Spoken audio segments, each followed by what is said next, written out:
لاہور میں ہفتہ اور اتوار مکمل لاک ڈاؤن ہوگا۔ ہر قسم کا کاروبار اور مارکیٹس بند رہیں گی۔ کمشنر لاہور کا اعلان، شہریوں سے ساتھ دینے کی اپیل کر دی۔ لاک ڈاؤن کے دوران صرف medical store, petrol pumps, vaccination centres, دودھ دہی گوشت اور سبزی کی دکانیں کھولنے کی اجازت ہوگی۔ کورونا وائرس کے بڑھتے کیسز نے انتظامیہ کو سخت فیصلے کرنے پر مجبور کر دیا۔ Commissioner Lahore captain retired Muhammad Usman نے ہفتہ اور اتوار کو شہر میں مکمل لاک ڈاؤن کا اعلان کر دیا ہے۔ کمشنر لاہور کا کہنا ہے کہ 2 دن ہر قسم کا کاروبار اور مارکیٹیں بند رہیں گی۔ صرف medical store, petrol pumps, vaccination centres, دودھ دہی گوشت اور سبزی کی دکانیں کھولنے کی اجازت ہوگی۔ ہم 2 دن ہفتے میں ایسے منانا چاہتے ہیں جس کے اندر کم سے کم باہر نکلا جائے اور صرف اسی صورت میں نکلا جائے جب آپ کی کوئی مجبوری ہو۔ یہ آئیڈیا ہے اس پوری کی پوری ایکٹیویٹی کا۔ اگر کسی شخص کو کوئی ضرورت کی چیز لینی ہے تو وہ آج اس کا اپنا انتظام کر لے تاکہ کل 2 دن جو ہے وہ ہم شہر کے اندر اچھے طریقے سے کلوزڈ دن منائیں۔ لاک ڈاؤن کے اعلان کے بعد بازاروں میں رش بڑھ گیا اور شہریوں نے ایڈوانس خریداری کی۔ بہت پریشانی ہے، یہ بچے چھوٹے چھوٹے، ہم نے چیزیں خریدنی ہوتی ہے، یہ ہمارے لیے نہیں، سب پورے پاکستان کے لیے مسئلہ ہے۔ کورونا کو کنٹرول کرنے میں مدد ملے گی، ادروائز ہماری پبلک تو ظاہری بات ہے کہ اس چیز کی کیئر نہیں کرتی۔ جتنے اس چیز کو تھوڑا شرنک کریں گے، لمیٹڈ ہوگا، لوگوں کا آنا جانا ذرا کم پڑے گا تو کووڈ کنٹرول ہو جائے گا۔ انتظامیہ نے کورونا پھیلاؤ روکنے کے لیے لاک ڈاؤن کا فیصلہ کیا ہے، لیکن یہ اس صورت کامیاب ہوگا جب شہری گھروں پر رہیں اور غیر ضروری باہر نہ نکلیں۔ کمشنر لاہور نے لاہور شہر میں کورونا کیسز سے نمٹنے کے لیے حکمت عملی تبدیل کی ہے۔ ہفتہ اور اتوار کے روز لاہور میں مکمل لاک ڈاؤن ہوگا۔ اب شہریوں کی ذمہ داری ہے کہ وہ حکومت کے اس اقدام میں ان کا ساتھ دیں اور گھر رہیں، محفوظ رہیں۔ کیمرامین محمد افتخار کے ساتھ درے نایاب، سٹی 42۔ محکمہ اوقاف و مذہبی امور پنجاب نے گھروں میں اعتکاف کی حمایت کر دی۔ بادشاہی مسجد، داتا دربار سمیت اوقاف کے زیر انتظام مساجد، مزارات اور درگاہوں میں اعتکاف نہیں ہوگا۔ رمضان کے آخری عشرے میں فرزندان اسلام اعتکاف بیٹھتے ہیں، تاہم اس سال کورونا وبا کے باعث مساجد میں اعتکاف نہ کیے جانے پر زور دیا جا رہا ہے۔ محکمہ اوقاف و مذہبی امور پنجاب نے گھروں میں اعتکاف کی سفارش کی ہے۔ اوقاف کے زیر انتظام مساجد، مزارات اور درگاہوں میں اعتکاف نہیں ہوگا۔ بادشاہی مسجد، داتا دربار، دربار حضرت میاں میر، دربار مادھو لال حسین، دربار شاہ جمال میں شہری اعتکاف نہیں بیٹھ سکیں گے۔ دوسری جانب مساجد میں اعتکاف کے لیے NCOC نے 1 مئی تک صوبائی حکومت سے SOPs مانگ رکھے ہیں۔ SOPs طے ہونے پر مساجد میں اعتکاف کا فیصلہ کیا جائے گا۔ برٹش کونسل کے تحت A لیول امتحانات کا شیڈول اور ضابطہ جاری کر دیا گیا۔ لاہور میں 17 امتحانی مراکز بنائے گئے ہیں۔ امتحانی مراکز میں طلباء کے درمیان 2 میٹر کا فاصلہ رکھا جائے گا۔ برٹش کونسل کے تحت مئی کے پہلے ہفتے میں امتحانات لیے جا رہے ہیں۔ لاہور میں A لیول امتحانات کے لیے 17 امتحانی مراکز قائم کیے گئے ہیں۔ امتحانی مرکز میں طلبہ کے درمیان 2 میٹر فاصلہ رکھنے کی ہدایت کی گئی ہے۔ امتحان ختم ہونے کے بعد طلبہ کو گروپس کی صورت میں الگ الگ باہر بھیجا جائے گا۔ کمرے امتحان کے باہر ہر طالب علم کا ٹیمپریچر چیک کیا جائے گا۔ وزارت تعلیم نے برٹش کونسل کو کورونا ضابطہ کار پر عمل درآمد یقینی بنانے کی ہدایت کی ہے۔ کمرہ امتحان میں سینیٹائزرز اور ماسک کی دستیابی بھی یقینی بنائی جائے گی۔ ایسوسیٹ پروفیسر پلمنالوجی سروسز ہسپتال ڈاکٹر مظہر علی کی واپسی بحالی کا نوٹیفیکیشن جاری کر دیا گیا۔ ڈاکٹر نبیل اعوان نے اپنے سفارشی کو پروٹوکول نہ دینے پر ڈاکٹر مظہر علی کو عہدے سے ہٹایا تھا، چیف سیکرٹری نے بحال کر دیا۔ احکامات کے باوجود سیکرٹری اسپیشلائزڈ ہیلتھ کیئر نبیل اعوان نے معاملہ جان بوجھ کر لٹکایا۔ ڈاکٹر نبیل اعوان نوٹیفیکیشن پر دستخط سے انکار کرتے رہے۔ کیسے کھوکر ہمارے ساتھ موجود ہیں، ان سے جانیں گے۔ کیسے کھوکر بتائے گا نوٹیفیکیشن جاری کرنے میں اتنی تاخیر کیوں کی گئی؟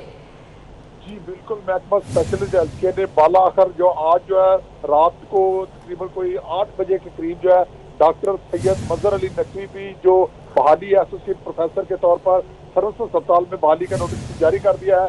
تو ڈاکٹر مظہر علی نقوی کو میں بتاتا چلوں کہ نبیل احمد اعوان جو سیکرٹری اسپیشلائزڈ ہیلتھ کیئر ہے، انہوں نے اپنا ایک پروٹوکول پیشنٹ بھیجا تھا چیک کرنے کے لیے، جس کو مظہر علی نقوی صحیح طرح اٹینڈ نہیں کر سکے، جس کی وجہ سے ان کو نوکری سے برطرف کر دیا گیا۔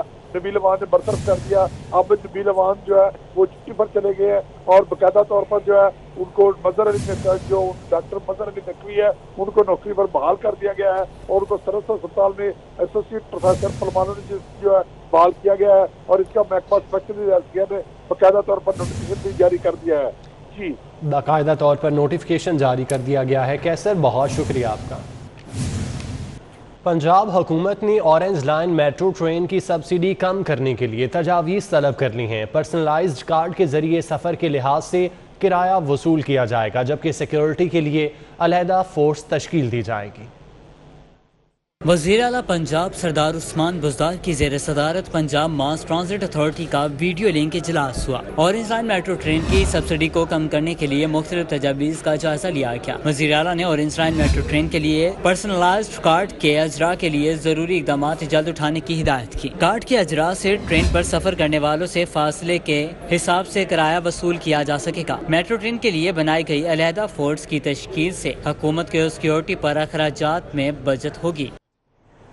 لاہور شہر کے آئندہ میگا پروجیکٹس وفاقی فنڈنگ سے مشروط۔ ایل ڈی اے نے 11 ارب 60 کروڑ سے زائد لاگت کے 4 منصوبے پبلک سیکٹر ڈیولپمنٹ پروگرام میں شامل کرنے کی استدعا کر دی۔ لاہور ڈیولپمنٹ اتھارٹی کی جانب سے 4 بڑے منصوبے پی ایس ٹی پی میں شامل کرنے کی استدعا کی گئی ہے، جس کے لیے فنڈنگ وفاق کرے گا۔ ان میں 2.5 ارب کی لاگت کا منصوبہ کریم بلاک انڈر پاس اور فلائی اوور شامل ہے۔ 5 ارب کی لاگت سے ایکسپو سینٹر تارنگ road phase 1 structure plan road شامل ہے۔ 68 کروڑ کی لاگت سے سگیاں روڈ کی بحالی کا منصوبہ بھی وفاق کو فنڈنگ کے لیے ارسال کر دیا گیا ہے، جبکہ 3 ارب 30 کروڑ کی لاگت سے ایکسپو تا خیابان جناح کے اسٹرکچر پلان روڈ بھی منصوبے کا حصہ ہے، جبکہ 3 ارب 30 کروڑ کی لاگت سے ایکسپو تا خیابان جناح کی اسٹرکچر پلان روڈ بھی منصوبے کا حصہ ہے۔ لاہوریوں کے لیے اسپورٹس کمپلیکس کی تعمیر کا منصوبہ سیاست کی نظر ہو گیا۔ نئے مالی سال میں بھی یہ منصوبہ حکومت کی ترجیحات میں شامل نہیں۔ سابق دور میں شہر کے ہر قومی اسمبلی کے حلقے میں اسپورٹس کمپلیکس کی تعمیر کا منصوبہ بنایا گیا تھا، لیکن موجودہ دور حکومت میں فنڈز کی عدم دستیابی پر یہ منصوبہ التوا کا شکار ہے۔ انتظامیہ کی عدم دلچسپی کے باعث گرو مانگٹ روڈ پر اسپورٹس کمپلیکس کی عمارت کھنڈرات میں تبدیل ہو چکی ہے۔ منصوبے کو قابل عمل بنانے کے لیے سنجیدہ کوششیں نہیں کی جا رہی۔ ذرائع کا کہنا ہے کہ نئے مالی سال کے بجٹ میں بھی اس منصوبے کو نظر انداز کیا جا رہا ہے۔ شہر کے 32 تھانوں کے ایس ایچ اوز کے تقرر و تبادلے کر دیے گئے۔ عتیق ڈوگر کو تھانہ شمالی چھاونی، اسد عباس کو تھانہ سبزہ زار کا ایس ایچ او تعینات کر دیا گیا۔ دوسری طرف سی سی پی او لاہور نے 222 سب انسپیکٹرز کو کنفرم کر دیا ہے۔ D I G operation Sajid Kayani نے 32 تھانوں میں نئے ایس ایچ اوز تعینات کر دیے۔ سب انسپیکٹر محمد رضا کو ایس ایچ او ہربنس پورہ تعینات کر دیا گیا۔ انسپیکٹر رانا مجاہد کو مانگا منڈی، انسپیکٹر عتیق ڈوگر کو ایس ایچ او تھانہ شمالی چھاونی لگا دیا گیا۔ سب انسپیکٹر اسد عباس کو سبزہ زار اور سب انسپیکٹر کاشف یوسف کو ایس ایچ او مصطفیٰ ٹاؤن تعینات کر دیا گیا۔ انسپیکٹر سیف اللہ نیازی کو راوی روڈ اور سب انسپیکٹر ریاض گوندل کو ایس ایچ او موچی گیٹ لگا دیا گیا۔ سب انسپیکٹر محمد رضوان کو ملت پارک اور جاوید سپرا کو S H O Quaid Azam industrial estate تعینات کر دیا گیا۔ اسی طرح تھانہ داتا دربار، تھانہ سرور روڈ، تھانہ گلشن اقبال، تھانہ کوٹ، تھانہ لوئر مال، تھانہ ہیر، تھانہ اچرا، تھانہ اسلام پورہ، تھانہ لیاقت آباد اور تھانہ فیصل ٹاؤن میں بھی نئے ایس ایچ اوز تعینات کر دیے گئے۔ دوسری طرف سی سی پی لاہور غلام محمود ڈوگر نے لاہور پولیس کے 222 سب انسپیکٹر کو ان کے عہدے پر کنفرم کرنے کا نوٹیفیکیشن جاری کر دیا۔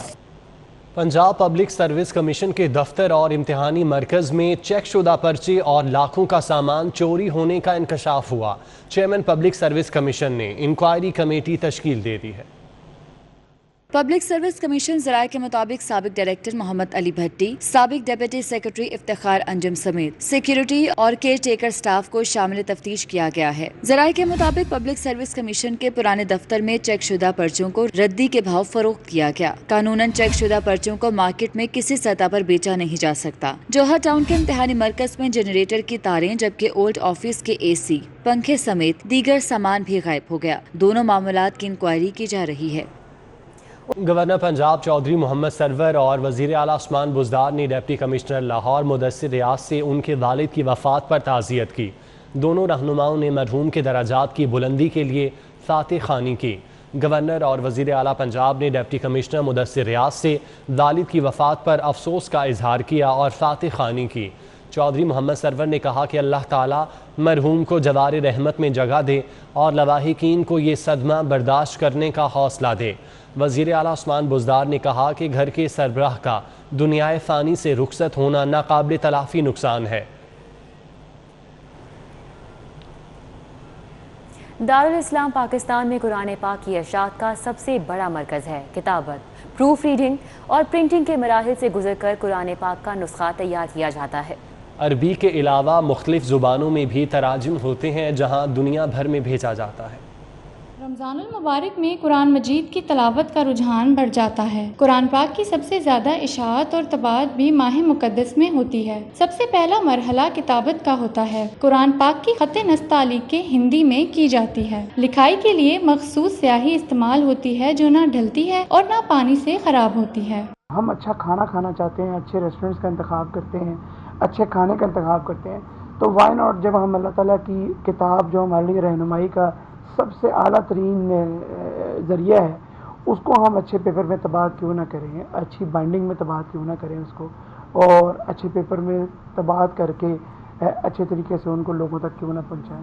اگلا مرحلہ پروف ریڈنگ کا ہوتا ہے، جس کے لیے پنجاب قرآن بورڈ سے سرٹیفائیڈ حفاظ کی خدمات لی جاتی ہیں۔ ایک ایک لفظ کو باریک بینی سے دیکھا جاتا ہے۔ تقریباً 3 سال مدت چاہیے، تقریباً ایک قرآن پاک کے لیے 3 سال کی مدت چاہیے لازمی، 1 صفحہ روز ہو جائے، 1.5 صفحہ روز ہو جائے، یہ ہمارا کام ہے انشاءاللہ۔ کتابت اور پروف ریڈنگ کے بعد پرنٹنگ کا مرحلہ آتا ہے۔ پرنٹنگ کے لیے بہترین کوالٹی کا کاغذ استعمال ہوتا ہے۔ بائنڈنگ اور جلد میں بھی اعلیٰ معیار کا اصول اپنایا جاتا ہے۔ دارالسلام کے تحت تیار ہونے والے قرآن پاک کے نسخے دنیا بھر میں بھیجے جاتے ہیں۔ رمضان المبارک میں جہاں قرآن پاک کی تلاوت کی جاتی ہے، وہیں اس کا ہدیہ بھی کیا جاتا ہے۔ یہی وجہ ہے کہ ماہ سیام میں قرآن مجید کی طباعت اور اشاعت کا کام بھی بڑھ جاتا ہے۔